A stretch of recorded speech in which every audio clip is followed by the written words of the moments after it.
Hello, and have we got some crypto news for you today? First of all, I'm back at my place. I like my place way more than my parents' place. I have studio lighting in my place with giant lights. My parents' place, I basically only have the little light to actually work with. Also got some new fishing poles in the back, at least that one. Gonna rig it up. I think I bought the wrong type of fishing pole, but it works. It doesn't really matter. I also managed to lose the boom stand on my mic. I bought another one. It's coming on Thursday, so I'm gonna have to hold this with my hand. In the meanwhile, that's going to suck, but you know what? It's just something that we're going to have to deal with, or I'm going to have to deal with. So let's get on with today's news regardless. First thing on the menu, we have Cosmos, and they've made a big decision.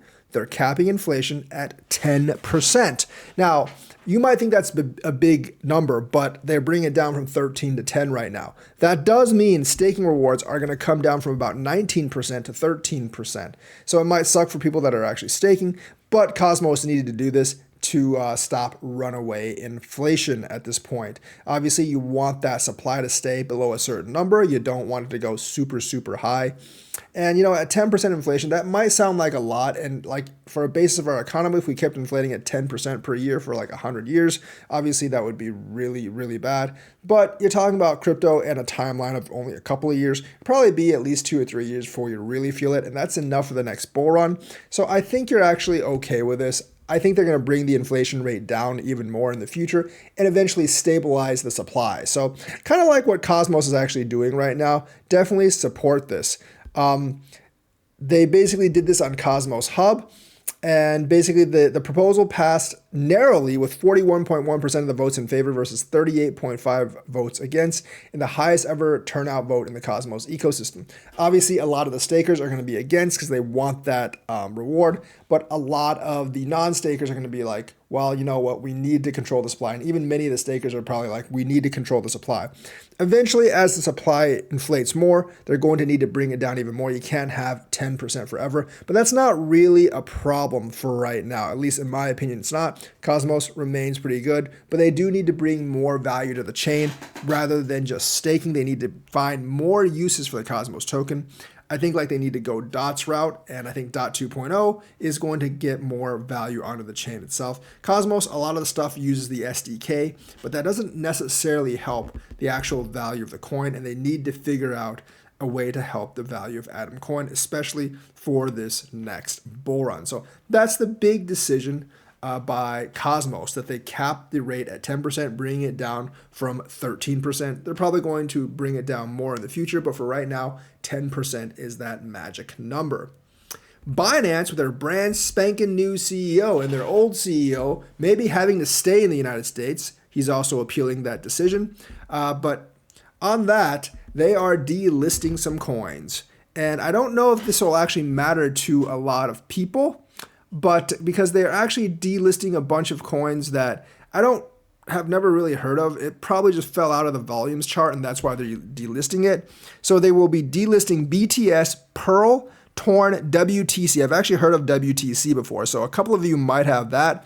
They will be delisted on December 7th. Exactly, removing trading pairs are BTS USDT, Pearl USDT, Torn BUSD, WTC BTC, WTC USDT. So they're removing all those pairs. If you have those coins on Binance, you will need to find another home to trade them. My guess is almost none of you had that on Binance, because essentially Binance delists pairs that aren't having enough volume in terms of trading. So you will actually need to find a new home for those pairs. Once again, those pairs are BTS, Pearl, Torn, WTC. Binance does periodically review each digital asset, and it needs to meet certain trading quotas or certain trading volumes to remain listed. Those coins obviously didn't meet those trading volumes.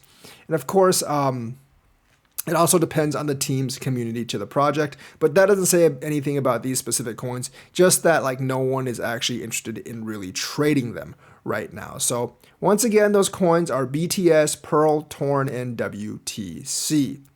Shiba Inu burn rate actually soars. Now it's 2.7 million per day. But when you have like 500 billion Shiba Inu, that's not really much, because each billion has 1,000 million, obviously, and you have 500 of those billions, you have a lot of millions. I think they're actually doing this because they're kind of desperate at the Shiba Inu corner. And they are really trying to get that price up, but that hasn't really affected price. It still has like, I think 5 zeros and then 844. They're trying to chop up a few zeros. I mean, it is slightly up in the last 24 hours. One of the few coins that are up, but it's up less than 1%. And Doge is also up like 4%. So the thing is, like, I think Shibarium really hasn't taken off the way that people expect it to. And they're really trying to like fill in the gaps right now. Not very confident on Shiba Inu. I would probably rather hold Doge in the bull run or some other coin.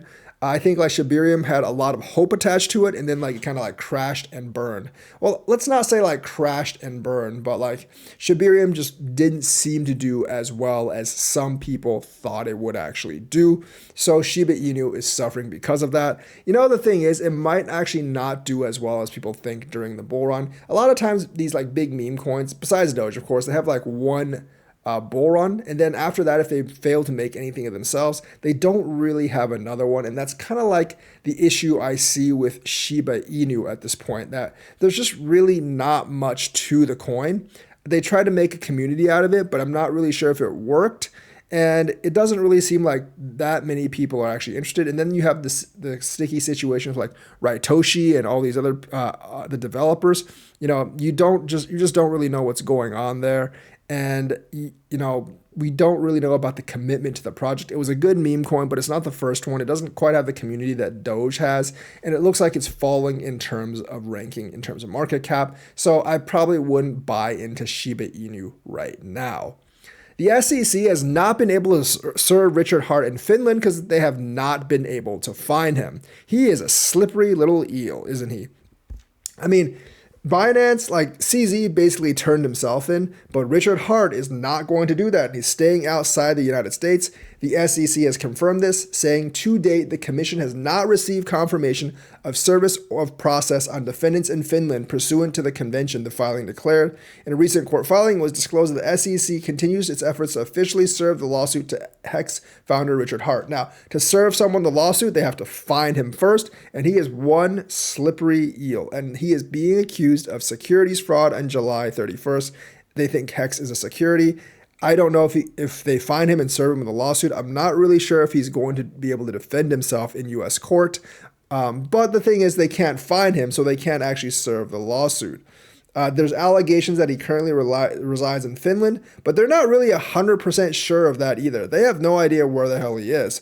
If the service has not been affected by that time, the commission will move for alternative service in accordance with Rule 4F of Federal Rules of Civil Procedure, the filing stated. So they want to serve him somehow, but I don't really know how they're going to do it. Obviously, according to the SEC, he promised investors incentives and bonuses, marketing the assets as a high-yield blockchain certificates of deposit. He did actually do that, and when he did that, I said he couldn't actually do that, but a lot of the Hex fans obviously disagreed. You can't actually market it like that if you don't want it to be a security. But we don't really know the alternative method of communication. It looks like Richard Hart probably just turned off all his communication when it comes to the SEC, so they can't find him and serve him. I find this pretty funny. I don't think he would actually be able to defend himself if he actually got brought to court.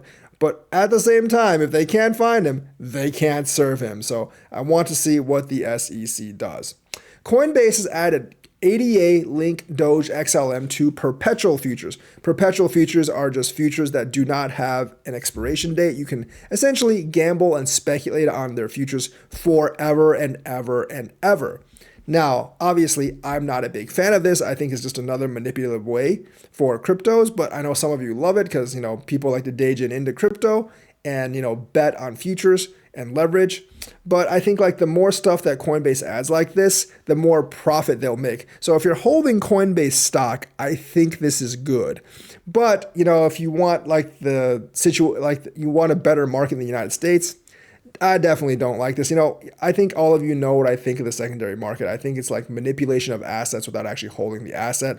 And I think the main manipulators on this market are like BlackRock, Fidelity, and the big guys because they have the leverage, they have the collateral to actually support it. And every single one of these instruments helps them manipulate the market even more. So I am not really friendly towards these products, but they're a necessity. They're like a necessary evil to add liquidity to the market and get people interested. Perpetual futures without an expiration date, you can basically hold them as long as you want or as short as you want. So another product. So if you want to gamble on Cardano, Link, Doge, XLM, even more, you have another chance in the United States as Coinbase.